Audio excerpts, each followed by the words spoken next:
اب سلطان صلاح الدین ایوبی کی کہانی بھی سنتے ہیں۔ اسلام کا مجاہد اعظم، یہ حلال اور صلیب کی جنگوں کا ہیرو، اور جس پہ امت اسلامیہ کو آج بھی ناز ہے، اور آج صدیاں گزرنے کے بعد یہ سینوں میں دل کی طرح دھڑکتا ہے۔ سلطان ایوبی کا نام آج بھی دلوں پہ نقش ہے، اور اس کا نام سن کے مردہ جانوں کے اندر بھی زندگی کی حرارت پیدا ہو جاتی ہے۔ اس کے زمانے میں ریجینالڈ بدبخت ایک انگلستان کے شہزادے نے حاجیوں کے قافلے کو روک لیا اور ان کا سامان لوٹ لیا۔ انہوں نے کہا ہم حج پہ جا رہے ہیں، تو نے ہمارا سامان لوٹ لیا، ہمیں جانے دے۔ تو اس نے دریدہ دہنی کرتے ہوئے کہا بلاؤ اپنے نبی محمد کو جو تمہاری جان چھڑائے۔ بس سلطان صلاح الدین ایوبی تک یہ بات پہنچی تو میں نے تاریخ میں پڑھا کہ وہ دانت پیستا تھا، اس کی آنکھوں میں خون اتر آیا، اور اس میں کھڑے کھڑے قسم کھائی کہ جب تک اس ظالم کو کیفر کردار تک نہیں پہنچاؤں گا چین کی نیند نہیں سوؤں گا۔ پھر پونے دو سال کا عرصہ آپ سلطان صلاح الدین ایوبی کی زندگی دیکھیں، جنگی مہموں کو ترتیب دیتا رہا، دن رات اس نے ایک کر دی، نیند قریب نہ آنے دی۔ جب نیند بہت زیادہ تنگ کر دی تو پھر وہ خیمے کی چوب کے ساتھ ٹیک لگا کے کھڑے ہو کر کے اپنی آنکھوں کی آگ بجھا لیتا، اور پونے دو سال کا عرصہ اس نے چارپائی پہ لیٹ کے نہیں دیکھا۔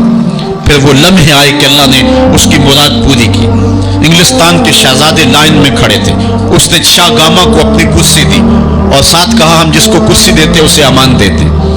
پھر اس نے اس کے جو نائٹس تھے ان کو آپ خورے دیے، ان میں پانی دیا، کہا جس کو ہم پانی دیتے ہیں اس کو امان دیتے ہیں۔ پھر جب ریجینالڈ کی باری آئی تو بادشاہ کی رگیں پھول گئی غصے سے، اس نے تلوار نیام سے باہر نکالی اور اس کی چھاتی پہ چڑھ کے اس کی گردن پہ تلوار رکھ کے اس کے ٹکڑے کرتے ہوئے کہا او کتے، تم نے کہا تھا بلاؤ اپنے نبی محمد کو، محمد عربی نے اپنا نوکر بھیج دیا ہے۔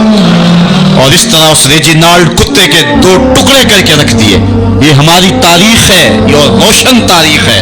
ہمارے اسلاف، ہمارے بزرگ اس دور کے شہنشاہ، اس دور کے بادشاہ اتنی جرأت اور اتنی عظیمت رکھا کرتے تھے، اور آج ہماری کمزوریاں نے دشمنوں کو دلیر کر دیے۔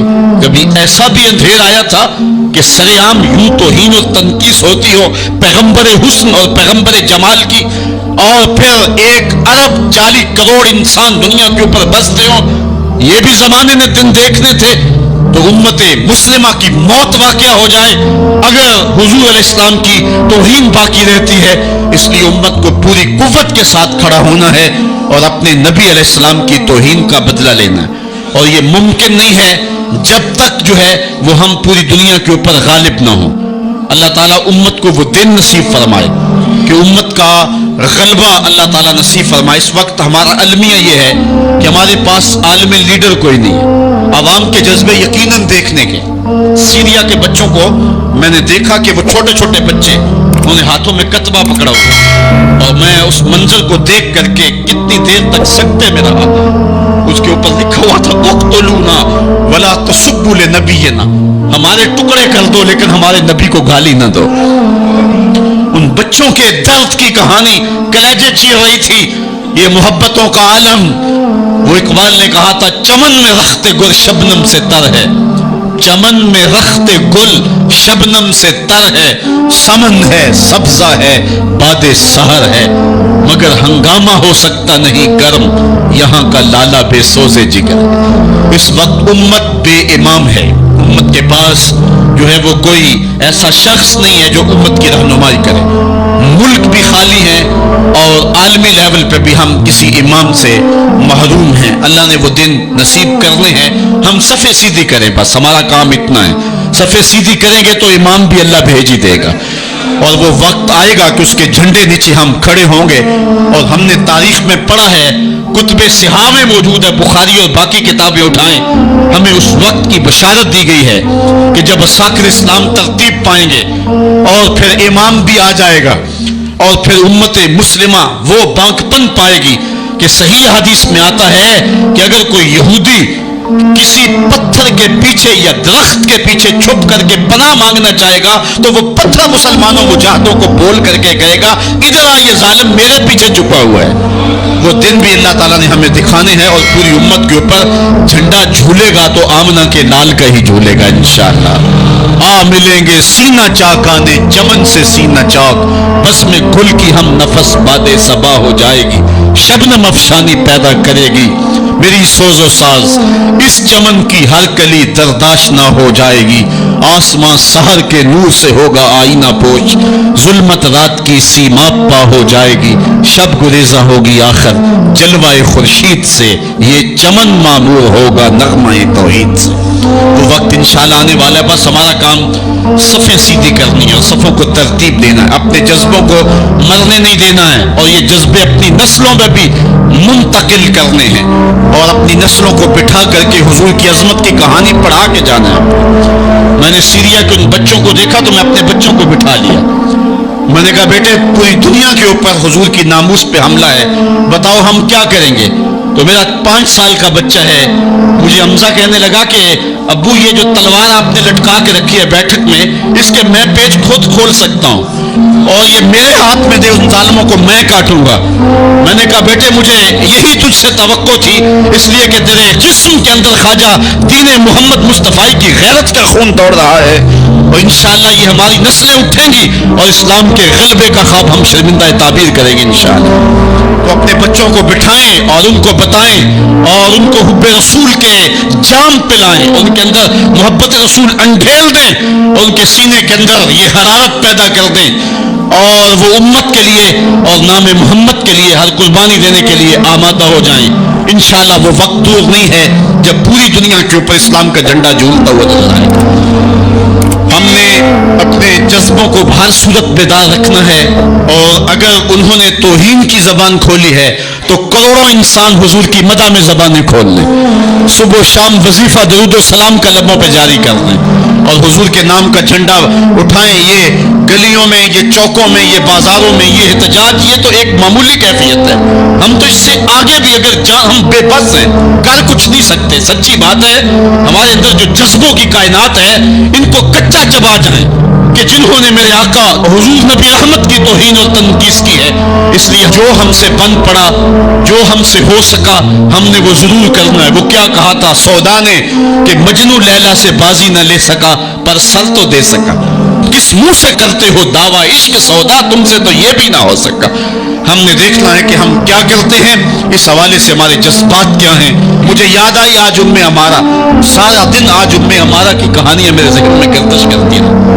امارہ غزوہ احد کی نامور مجاہدہ ہیں کہ جب بھگدڑ مچی اور کچھ تو خون ہونے لگا اور عجیب کیفیت بن گئی، تو اس وقت حضرت امارہ خاتون ہیں جو اس جنگ میں ساتھ آئی تھی، کس کام کے لیے آئی تھی کہ کوئی زخمیوں کی مرہم پٹی کروں گی، لیکن جب دیکھا کہ حضور تنہا ہے اور تیروں کی برسات ہو رہی ہے، امارہ تلوار لے کے میدان میں آ گئی، اور حضور نبی رحمت نے فرمایا کہ میں جدھر دیکھتا تھا مجھے امارہ ہی نظر آتی تھی، اگر ادھر سے حملہ ہوتا آگے امارہ کھڑی ہوتی، اگر ادھر سے حملہ ہوتا تو امارہ کھڑی ہوتی۔ میں کہتا ہوں امارہ تیرے نام پہ میری نسلیں قربان، جس نے محمد عربی کی آبرو کا پہرا دیا۔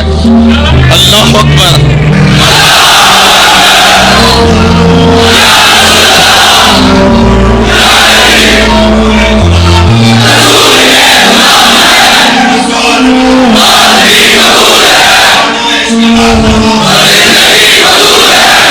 تمہارے جذبے سچے ہیں انشاءاللہ، شاید مغرب کو بھول ہو گئی ہے، یہاں ایک ایک بچہ غازی علم الدین ہے، ایک ایک بچہ عمر چیمہ ہے، یہ سعادت مندیوں کا سفر ہے۔ یہ مغرب کو بھول ہو گئی ہے، اس نے کس قوم کو چھیڑا ہے؟